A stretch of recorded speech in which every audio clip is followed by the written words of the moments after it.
Hello students, তোমাদের রুয়েটের প্রিলি পরীক্ষা আজকে হয়ে গেল। তো এখানেও সেম অবস্থা অনেকের। আশানুরূপ তোমরা দাগাইতে পারো নাই।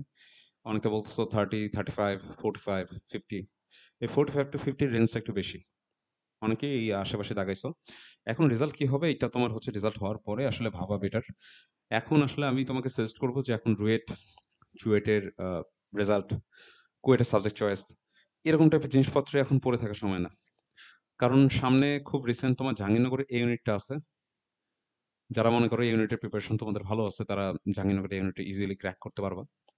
আর তারপরে তো তোমাদের অনেকের স্বপ্নের জায়গা যে ঢাকা ইউনিভার্সিটি, এবং সেখানে তোমার এই ইউনিটের যে পরীক্ষা, এটা খুব রিসেন্ট।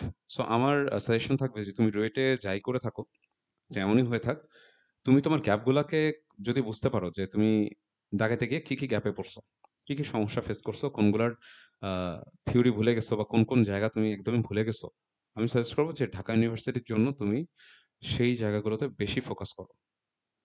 সেই জায়গাগুলোর এমসিকিউ বেশি চর্চা করো। সেই জায়গাগুলো থেকে তোমার প্রশ্ন কিভাবে আসতে পারে, সেটা একটু চিন্তা ভাবনা করো। কারণ এখন যদি তুমি চিন্তা করো যে তোমার আজকে পরীক্ষা খারাপ হইছে, এটা নিয়ে যদি তুমি আরো ১-২ দিন ৩ দিন কাটায় দাও, আসলে এটা মনে হয় না তোমার খুব একটা বেনিফিট আসবে। তো ১৫ তারিখের পরে তোমার প্রিপারেশন কেমন হবে সেটা ১৫ তারিখের পরের হিসাব। আপাতত সাজেশন থাকবে ঢাকা ইউনিভার্সিটি যেহেতু ১৫ তারিখে আছে, তো তার আগে পর্যন্ত নিজেকে ঠিক রাখো, ফোকাস ঠিক রাখো, গ্যাপগুলাতে ফোকাস করো। পরীক্ষা যেমনই হোক, প্রিভিয়াস গুলো চান্স হোক না হোক, ঢাকা ইউনিভার্সিটিতে যেন তোমার সিরিয়াল আসে, এটা ফুল ফোকাসে তুমি এই কয়টা দিন পড়ো। এক্সাম নিয়ে পড়ে থাকিও না, যা হওয়ার তা হয়ে গেছে। Think for the forward.